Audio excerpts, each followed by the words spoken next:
Sometimes things work, and that reflects what I hope is a positive tone to my sermon this morning.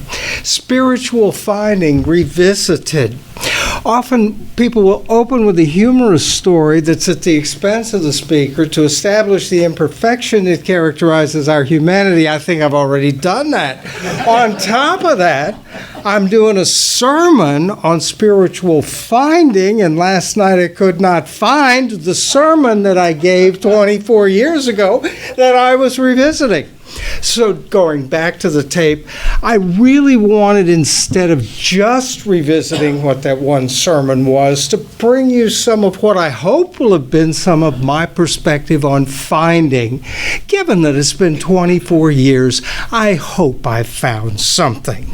So 24 years ago, it was Clark Olson who had made an observation, the Reverend Clark Olson, that the Unitarian Universalist denomination is ideally suited to become the religion of our times, because as people are leaving organized religion, we are encouraging individuals to think for themselves.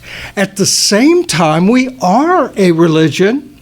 We don't just abandon those and say they're meaningless questions. We take all of that to heart. So, why is All Souls Unitarian Universalist of Putnam County not a megachurch? Why is this not a megachurch? And 24 years ago, not speaking to this particular church, the Reverend Bill Sinkford, right around the time he was becoming president, thought he had a perspective on that. He said, we need to share not only our seeking, but our finding. Cultures have always, from time immemorial, had some form of religion. Cultures in the sense that we know of them. We can't find a point where we can disentangle the advent of religion from the presence of what we would call society. Cultures have religion because people everywhere from those times immemorial needed answers to life's great existential questions. Paul Gauguin's 1897 triptych gathers those questions into a single picture this way. Where do we come from? What are we? Where are we going? Unlike other religions, Unitarian Universalism does not claim to have the answers to those or similar questions, but each of us feels that mystery in our own lives. We affirm not the conclusion, but the onward character of the search itself, right? The journey. We're even proud not to have the answers. How many of you share with me the suspicion that no answer has ever been the final one, that to claim such a thing would close us off from the very flow of life? We don't think anyone can have the answer for everyone, right? How then can I speak not just of my spiritual finding, but of our spiritual finding as Unitarian Universalists? First, we must challenge the separation of seeking and finding, of questioning and being answered. To see these as a dichotomy, as an either-or, as distinct parts of some process, blocks that very way forward. Consider the difference between traditional Western and Eastern ways of approaching the big questions of life. Here in the West, our frameworks have presumed that questioning seeks answers that will eventually fall into pretty neat, rational categories. Those of us with a humanist bent, for instance, may look to science for the most plausible and durable accounts, however mysterious the question is, and however limited the scope of what we might truly attain.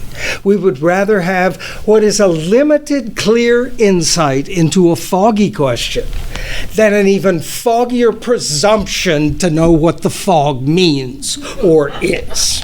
Right? Perhaps in Western culture, in our secular society, religion has the force that it has in our times as a complement to a secular society that does rely on reason, but that finds fairly limited what can amount to a consensus on those large questions. On the other hand, consider the traditional East.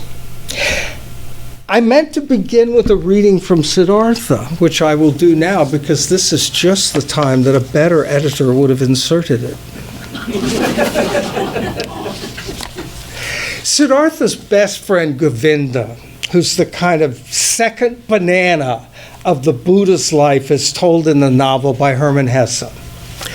Govinda has been seeking all his life and following teachers and joining things, and at the very end of the book, he meets up with his old friend Siddhartha and does not recognize him, but he clearly recognizes that whoever's rowing this boat across the river has attained what he's been looking for.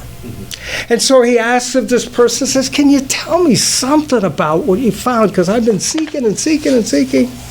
And Siddhartha says,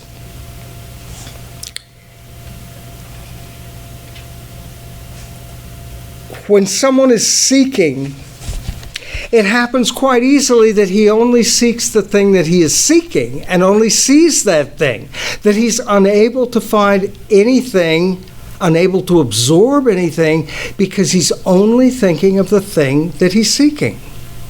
Because he has a goal. He is obsessed with his goal. Seeking means to have a goal. But finding means to be free, to be receptive, to have no goal. I'll come back to that in a little bit, but for me it's always been profound because I have been my whole, at least adult life, a philosopher. Mm-hmm. Philosophy is always guided by reason, but philosophy, as a couple of the greatest of them have observed, begins in wonder. So for me, as someone who begins in wonder on a search guided by reason, that seeking is a very meaningful part of who I am. If it's true that the very seeking keeps me from finding, I've got a problem. It's a problem for philosophy. Without getting too far ahead of myself, that's part of the story I'm going to tell today, is how my path has moved me farther away from the spirit of philosophy and of Socrates and toward a different way of looking at what I might call this morning spirituality. So, when I think of the Eastern perspective to searching and seeking, what is thought to culminate from that isn't a propositional answer at all. It's not a belief. If you went to a Hindu or a Buddhist in this spirit and said, I have found the answer to the meaning of life, and I can tell you in one sentence, this is, they might well look at you empathetically like, you poor thing. But they might well feel like, you don't understand the question. What you think you're answering that belongs to your categories of question and answer is not what we're after. We're after something that will illumine the individual to the point that it ceases suffering. We're looking at something that transforms the perception of living itself. And to the extent that if we think that the greatest questions are questions of the existence of God or the existence of the soul, Buddha ultimately did not care. Become enlightened, and it doesn't matter whether you have a soul or not. It doesn't matter whether God exists. From the time I was a teenager, I was reading these mystics and just fascinated by a logic that was completely beyond categories, the coincidence of opposites, whether it was a Christian mystic or someone Eastern or someone enthralled with nature. But one of the things that stood out most for me in those mystics was that we can't separate anything off from anything else. It's as if they had overdosed on our principle about the interdependence of all being. And so, as we look at the searching, we have to see the searching and what might constitute the finding as one, in a sense that doesn't in advance rule out what a strict humanist might not count as an answer. And being someone who is both humanist and mystic, I hope that I can encourage you all to a little bit of openness in whatever your own flavor and dosage of the balance of Unitarian cocktails might be. So, proceeding on the basis that seeking, finding, or question and answer are not dichotomies, but aspects of a process, let us drop whatever presumptions we might have about what a finding has to be.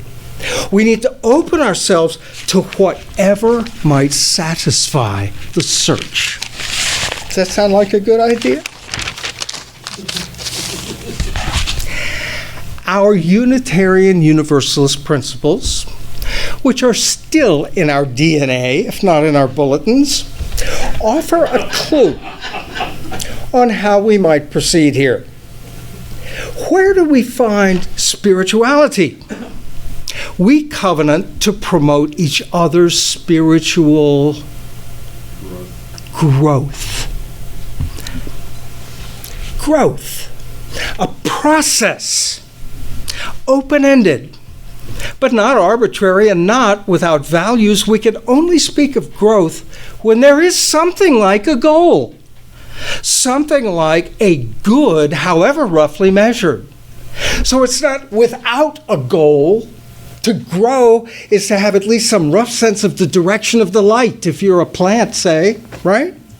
So we're moving toward the light, however we perceive and understand and do that, whether or not we have the categories that make sense of any given stretch of one of our limbs. That's what we promote with each other is spiritual growth. So this morning, I will approach spiritual finding by reviewing what I have found in my own spiritual growth.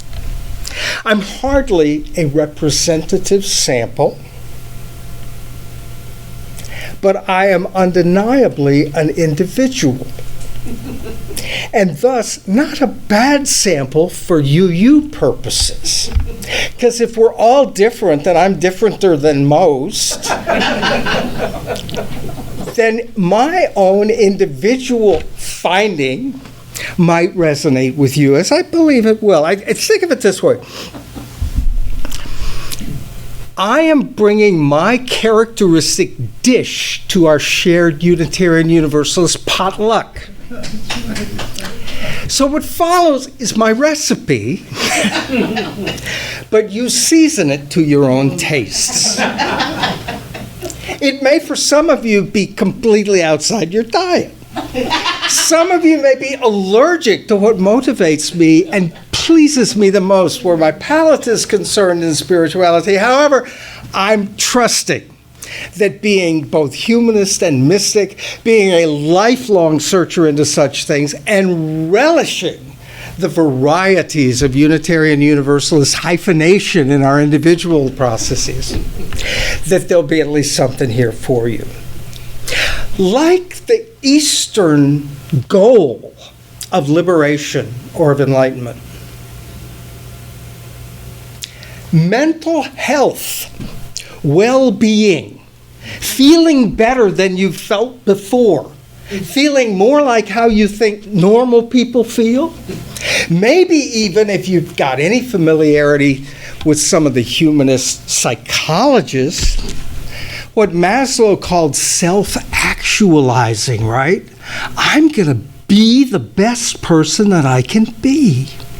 I'm going to experience in my life the things that I think are good things to experience without being as held back or held down by the things that don't feel good while I'm feeling them and seem on reflection to make me less of a person, less able to give of myself. The short version of the Yount story is that my whole adult life was a struggle for compromise between what I felt was my real being and what I thought the world was going to allow me to be or expect of me.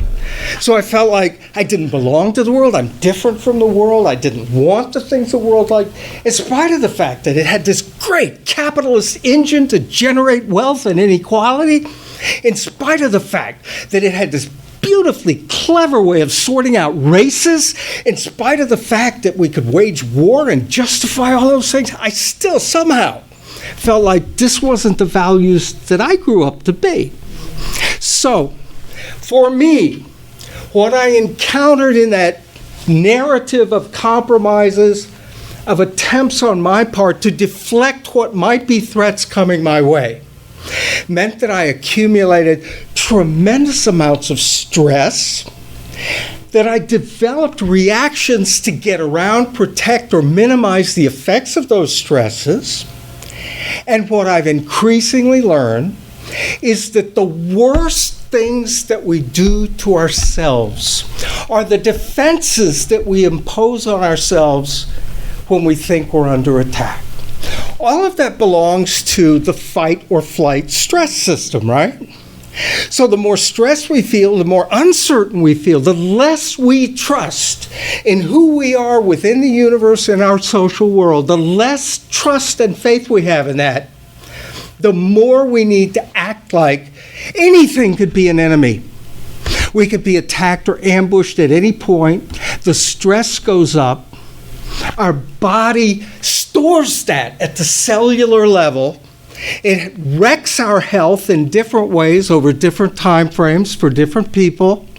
And it undermines the sense that we can freely be these people that Maslow somehow has identified a few of and cataloged as self-actualizing. My quest in the last 6 years, following as an educator, my belief in lifelong learning, I believe in lifelong growth. And I thought, you know what? I'm old enough now to not play all these compromises. I'm old enough now to find out how I can be what I have not yet been able to be. Now, therein lies the key move that I think could be a premise for the most profound spirituality. To believe that things don't have to be the way they are. To believe that I don't have to be the person that I am. That I can have the same character, the same basic value, be myself as an individual, and yet have a nervous system that functions differently. Be less driven by prompts and triggers in my past and reach towards something else. So when I talk about my spiritual findings, like the person from the East who's speaking of progress toward illumination, toward release, toward liberation, I'm talking about drawing on some very rational scientific stuff in psychology mixed with the empathy that good therapists bring to it and that we have to bring to ourselves to grow. I'm talking about a process of getting freer in my own life. Free in part of what I have been diagnosed with as complex post-traumatic stress. So I grew up with enough ADHD prominence that I could think everything that was weird about me was from that, coupled with me just being weird. But the more I sought this growth, the more layers I found holding myself back from within, and the more difficult I found it to be where I thought I should be able to go just by understanding it.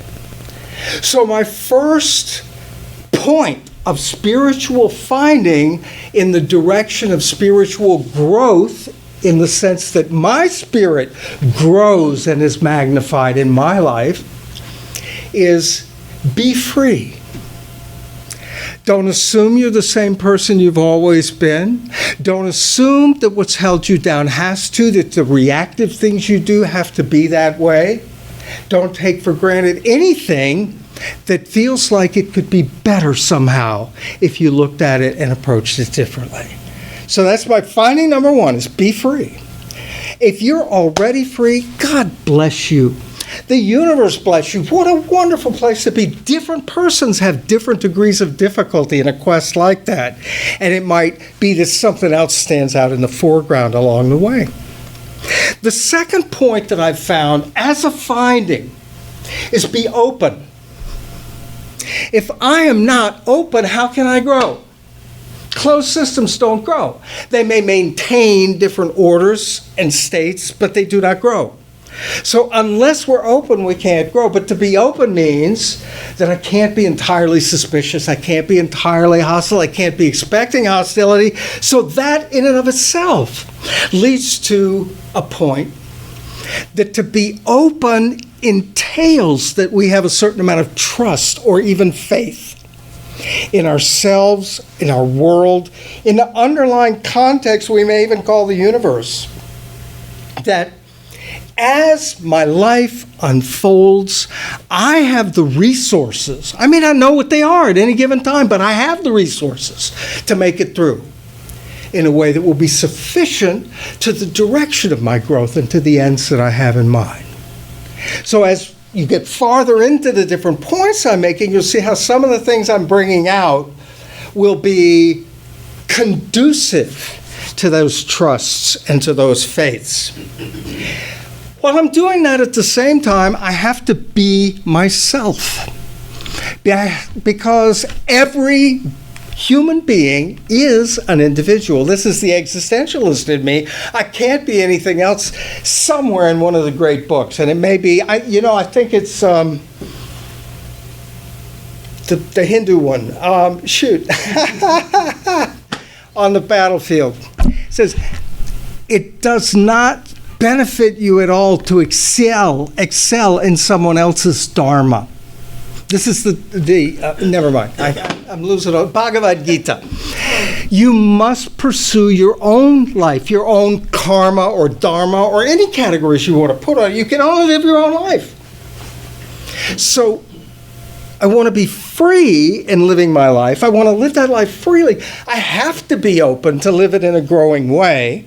I have to have an element of trust or faith in order to have the openness that will let me grow into myself and that will let myself grow as an individual self. And that requires believe. Be positive. To put this first in humanistic scientific terms, the positive psychologist Seligman cites research that is really strongly validated by its methods, because he's hardcore empirical, even though he's into all the flourishing stuff, that when a sample of people's health outcomes were studied, or when a whole population of people's health outcomes were studied, and they controlled for everything they could control by, the upper 25% of people on the optimism scale had health benefits that were equivalent to not smoking 2 packs of cigarettes a day. So being the opposite of an optimist in that sense is the equivalent of smoking 2 packs of cigarettes a day for health outcome purposes. Now, Seligman also makes the point, importantly, that this is not just an inborn trait, a characteristic we're born as an optimist or a pessimist, an Eeyore or whatever, a Tigger. His point is we can learn what matters with that. Because what mattered in this experiment was not the mood people were in. Moods change. So not, oh, these people were in a happy mood when we surveyed them. No. It's the belief stretched across time about how your life is going to play out. So believe the positive. Believe in yourself. Believe in the basis for trust and for faith.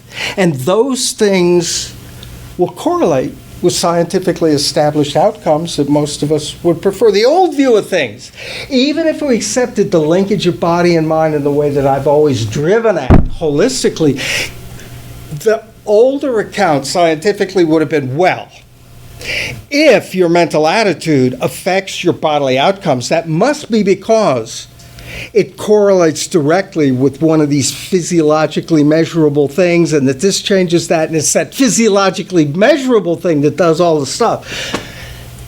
It now looks like if you're going to get at that, you're going to have to dig pretty far inside the genes and the other things that are being expressed in your life, because it's not something that they could measure in that way medically at that time or at this time. So be free, be open, be trusting, have faith, be your individual self, believe, be appreciative. If I'm open, there's going to be stuff that comes into my life and comes to my attention, and so the more I have a positive outlook on things, the more capacity I have to delight in small or large things, right? The more I appreciate that, the more attuned I'm going to be in the filters of my life, what I notice and don't notice, to notice those delightful things, right? So appreciating delight cultivates my awareness of that. It becomes a greater part of my life. It's thanksgiving. The opposite of giving thanks is taking for granted. And that's a mistake. Spirituality, for me, one of these findings, I would say, is that all of our thankfulness, all of our gratitude, whatever register we do that in, through prayer, meditation, or just, hey, thanks, however it plays out, that appreciative attitude, for me, is a huge part of the growth that I think of as spiritual. Be connected. We can't be our best and be solitary at the same time. There are monks who probably have these great, great lives, but we wouldn't know about it. Maybe somebody else does. So, as Aristotle noted, outside of society, you're either a beast or a god. We live around people. We live in a world that has shaped us and that we wish to shape in a good way, right? And so, to connect is an essential part of what spirituality means. You can think of connection partly in terms of something greater than myself. You can think of spirituality as some at least inkling of inclusion in a larger purpose or meaning, right? So that could just be the universe as this interdependent web of which we're all a part. It could be social movements and activities. It could be making the lives of the people around you that much better. Any of those things. The point is, without connections of that kind, I don't want to rule out that somebody in solitary meditation is having great spiritual experience. But for us as Unitarian Universalists who come together to make a difference not only in our lives, but in the community around us, I think that being connected is an essential part of what we do and what we're about, and that without that you cannot understand a Unitarian Universalist version of spirituality. Which brings me to an important point. You really have found something. Each of you individuals in this room have found something. Or maybe some of you have founded something. Do you know what I'm talking about? I'm talking about this place, this group.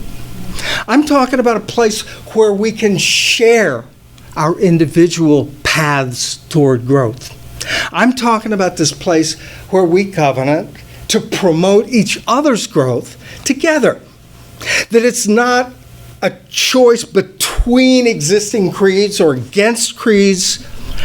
That is obvious to us, that we can be individual in our thinking and in our choices and in our search and in our expectations for that. But I assure you it's profound. We have to appreciate that there are people out there who have not found a place that they can spiritually search as free individuals and still have the warmth of community. And so the outreach that we do institutionally, the movement to which we belong institutionally, all of that also for me relates to the spirituality that is directed in that way. I want to skip over a bunch of stuff because I talked too long, but I want to suggest that however big those mystery questions might be, we can still share the small things. We can share how our spiritual seeking brings everyday life into clearer focus. Let us share how you don't have to have answers to the big questions to feel the tingle of the cosmos or the lure of the horizons beyond. Let us share how our spirits are magnified when we feel the connection of many possibilities in one community. Let us share a path that is different for every individual, but is walked together. A couple of pages in the novel Siddhartha, after he has said to Govinda what he says about seeking, he shares something that when I encountered as a teenager just mystified me, but I've never been able to dismiss. I've never thought this was delusional or irrational. I've always held it out like something to be attained someday. Siddhartha says, everything is necessary. Everything needs only my agreement, my assent, my loving understanding. Then all is well with me, and nothing can harm me. It's hard to see that in today's world. But may each of you in your way find answers enough to satisfy, and may that feeling all is well find all of us. Shanti.